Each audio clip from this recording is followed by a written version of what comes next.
Mga kababayan, ma'am, sir, this is Jam, the Filipino channel lang niya pong lingkod. So today is February 9, 2026 at tayo ngayon ay pupunta diyan yan sa may Barangay Road. Sa pinakalagay dito, Barangay Road, Marulas, sa Valenzuela. At dadalhin natin yan 2 drops.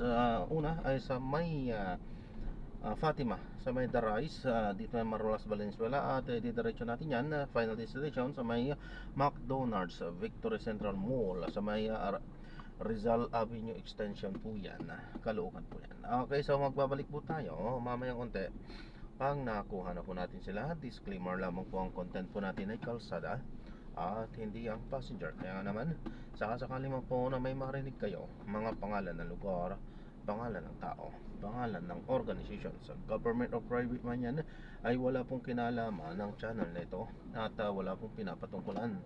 Lahat po ng pinag-uusapan dito ay pawang dito lamang po yan sa loob at wala pong pinapatungkulan sa labas. Okay po, magbabalik po tayo mamaya konti pag nakuha na po natin sila. Samantala, makinig tayo ng mga nagbabagang balita at talakayan habang tayo ay papunta doon sa ating pick-up area. Na maraming pera mula sa gobyerno.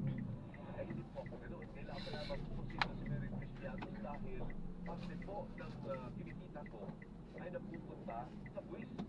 So may karapatan po tayong malaman sino ang tumatanggap ng pera galing sa kaban ng gobyerno. Eh ngayon kung tama naman yung pagkakabigay, o hindi very good. Dahil paliwanag natin. Pero nevertheless, kaya po natin ipaliwanag sino sa Mary Grace Piatos. Ano pa ba mga pangalan na nandun diyan? Ang naalala ko lang Mary Grace Piatos eh. At si Miggy Mango. Sabi pag sinabi yung Mango,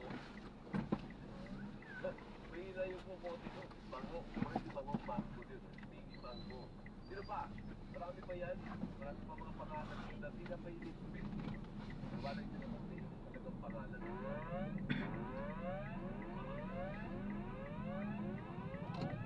Dahil sa Radio Patrol, tapusin ko lang yung item tungkol kay Madriaga. At sunod po ng panawag.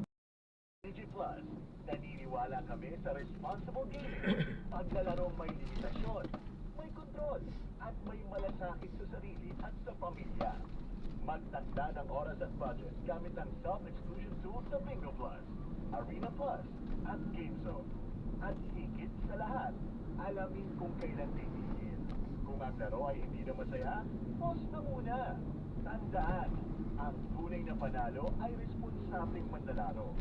Responsible gaming hatid sa inyo ng DigiPlus para sa mas panatag, mas balanse at mas masayang paglalaro. Isang paalala mula sa DigiPlus. Hello? Hilo? Tahimik ka. Oh, ako ang dugo mo. You need the help of 60 milligrams of iron from Hemorrhage FA. Para Hemorrhage, the right dose of iron recommended for Filipinos for DOHAO number 2010-0010 with proper diet and exercise. Hello, Hemorrhage FA. The blood vitamin. Unit of quality yan. Iron pyridoxine, vitamin B6, thiamidobalamin, vitamin B12, folic acid. It's a generic name of Hemorrhage FA. If symptoms persist, consult your doctor. Boses na gigising sa umaga. Alvin El Chico. Gising Pilipinas. Gising Pilipinas. Magandang umaga sa iyo, Ma'am Sara Concepcion. Kung gumising at talagang gusto mo na sa pila ni Sara na binababati mo anak niya si Charlie Sheen at si Christian Carlo Concepcion. Meron din si Dave Amalosa, gising na rin si Josh Kyle Edip at si Ma'am Elsie Balion Torrentin na ang sinasabi hindi lang bilang tanggalin yung sinabi ni Marmoleta, tanggalin na rin yan. Sabi ni Randy, sabi ni isang halal ng bayan ay magsasalita ng kanyang bayag sa Kalayaan Island, hindi mo ba isang pagtataksil yan sa sinumpaan niyang maglingkod sa bansang Pilipinas? Take it out of context na lang po siya sa atin ba? Si Magnolit Campanero, gising na rin, walang katapusang WPS at Sara Duterte pag hindi talaga maayos mag-explain maggulo. Sabi ni Nolit yun na, kaya pinitid 91st birthday na lang daw sa nanay niya si Paula Tanto noong February 7. Diba si JP nag-birthday din, kailan birthday today? Ah, today pa pala. Eh bakit kinantahan nyo na nung isang linggo? Bakit nyo ina-advance? Ay, naku kayo talaga. JB, pakinemen. Magpa-breakfast ka naman, JB. O, minsan lang akong manghirit sa'yo, JB, ah. Ilagay mo yung tunay na pangalan dyan, Camille, para maulit-ulitin natin. Kada gap, pati natin yung dyan sa palang.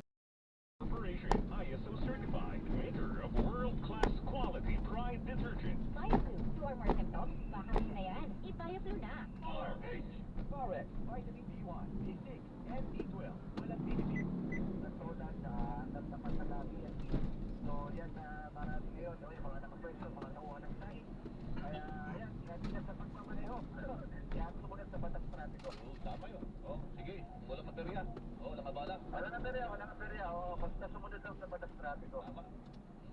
Ang inyong kapuso magpakalalan ng CMEA. Super Radio, DWB, dapat totoo. Salamat, Mark Makalalat. Melo del Prado sa Super Radio. DC Tony. Last report, Super Radio. DC Tony. Last report. Nagmamadali. Ayan, nagmadali. Mga kapuso at makarami. Kala sa strength and whatever, pag-usapan po natin tungkol dito sa report ng Blue Ribbon Committee. Aba, teka nga pala, may bagyo tayo na si Pasyam nung nakalipas, di ba? O meron po mga kiniklear ngayon na mga kalsada, lalo po dyan sa may Mindanao. Binamadali na po yung mga taga Mindanao na nagtatanong sa amin dito. Sabi po ng ating Public Works Secretary, ano sila, nasa ground na sila. At nakadeploy na po ang kanilang mga assets para sa clearing operation. Yan po sa Iligan City, Diyos ko, yung Iligan City. At saka yung Cagayan de Oro, nadali po yan mga kapuso. O ayon po kay DPWH Secretary Vince Dizon, kailangan malinis at maayos sa mga kalsada para makadaan ang mga relief operations. So yan po ang ating tungkol dito sa ating mga pagsasaayos ng ating paligid. Samantala sa pagsasaayos naman ng ating mga ng ating kamangyaman, tunghayan natin ito, yung mga kaaliwas-was at mga katiwalian. Ito po at ito yung medyo bago dito, no? Yung tungkol sa mga senador natin na mga kakasuhan, sina Senator Joel Villanueva, Chico Estrada, saka meron pa yatang iba, mga kapuso, ay tinabago yan. At sinabi ng Senate Blue Ribbon Committee Chairman, hindi na rin mababago yan. Hindi na bago yan, hindi na rin mababago yan. Yan na yan. Sinabi ni Senate Blue Ribbon Committee Chairman, Senator Senate President Pro Tempore Panfilo Lacson sa panayam dito po sa Super Radio DCWB. Ang bago rito ay inirekomenda na rin po nung kasing nakalipas na linggo parang medyo alanganin pa ngayon sinabi na po na inirekomenda na rin ang komite na kasuhan si dating House Speaker Martin Romualdez, pero si Presidente mukhang malabo. Wala daw direktang ebidensya. Ngayong araw po tatalakayin ng mga senador mula sa mayorya ang naturang draft report na kailangang makakuha ng 11 pirma bago ma-sponsor sa plenaryo. Ayon kay Lacson, umaasa siyang mapaplansya ang lahat ng issue sa pulong Super Radio. Mamaya nga, Melo del Prado sa Super Radio DCWB. Senator Panfilo Lacson, Senate President Pro Tempore, Chairman Senate Blue Ribbon Committee. Sana ma-resolve na namin yung lahat ng kanilang mga concern pagkatapos makonclude na namin kung makakagather ba ng 11 o hindi. So na sa ganon, we can move on. Matatawag ulit ako ng pagdinig. Close na namin yung inquiry tungkol sa budget for projects at gagawa na ako ng final committee report. Remember, merong hindi maisasama dun kasi hindi nasaklaw yung pang hearing Hindi po siya off the hook pa. Hindi, malayo. Kasama siya doon sa, I think, sa second category. Parang magka-lock sila ni Senate President, natin Senate President Escudero. Walang direktamente na tinanggap nila yung pera. Si ano yun, ang binabanggit po doon ay si dating Speaker Martin Romualdez. Wala kayo makita kasi ang presidente nag-approve talaga ng GAA pag napunta sa kanya. At saka hindi naman siya yung nag-prepare ng General Appropriations Bill. Anyway, sabi ko, work in progress. I-review namin ulit. Pag-usapan namin sa Lunes kung ano yung nararapat na pagtrato, kung ano man yung possible culpability ni Pangulong Bongbong. Senate President Pro Tempore Panfilo Lacson, Melo del Prado sa Super Radio DCWB. Senate Blue Ribbon Chairman. Ayan. Alam niyo po kasi ito sinisikap ni Senator Lacson, na talagang maging maayos ang resulta ng investigasyon. Maging credible. Credibility is the key. Pero yung credibility, iba yun sa acceptability. Medyo ano yun, subjective yung pagiging acceptable sa tao. Credibility, minsan tinatrabaho nila eh. Ayan, mga kapuso. Ayan, paano po ba magiging credible? Eh di, ang ibig sabihin ng mga kapuso yung sinasabi palagi ni Senator Lacson na ginagawa nila ang lahat basta kung saan sila dadali ng mga ebidensya, di ba? Where the evidence would lead the investigation, doon sila papunta, mga kapuso. Yung believability, trustworthiness, at syempre yung expertise ng mga nag-iimbestiga. Ayan. Ayan, credibility. Acceptability naman, iba naman yan, mga kapuso. Siyempre, pag acceptability, ang involved doon ano ba tingin ng tao sa resulta ng investigasyon ninyo, di ba? Maaari nating sabihin credible, pero is it acceptable? Kasi lalo na sa mga tao mayroong tinatawag GM na preconceived notion. Dahil marami na ang nangyari. Di ba? Ang tao nadala na di ba? Wala na naman mangyayari dyan. Ang pakiramdam ng tao, matanggal na silang niloloko.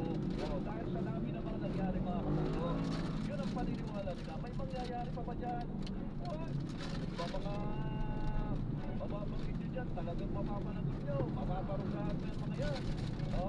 Meron bang mga malalaking isda dyan? Baka naman mga bisbis lang. Maraming mga Dito? agam-agam, mga kapuso. Ganun tayo. Sapagkat tayo nakaranas, mga kapuso ng sari-saring pagsusubibo. Kaya sabi ko natin sa nausap ko dapat talaga God bless you. yung prinsipyo ng reciprocal justice. Para maniwala ang tao. A tooth for a tooth. An eye for an eye. Parusa na akma sa bigat. Ayan, sinadrot na natin sila. Maraming salamat po sa panonood hanggang sa muli. Ingat. God bless. Paalam po muna pa. Samantala tayo gagawa ng ibang video sa ating susunod na mission. Malaki rin ang Paalam po sa This is Jam, the Filipino channel lang yung pong nagpapaalam po. Yan po ang ibig sabihin na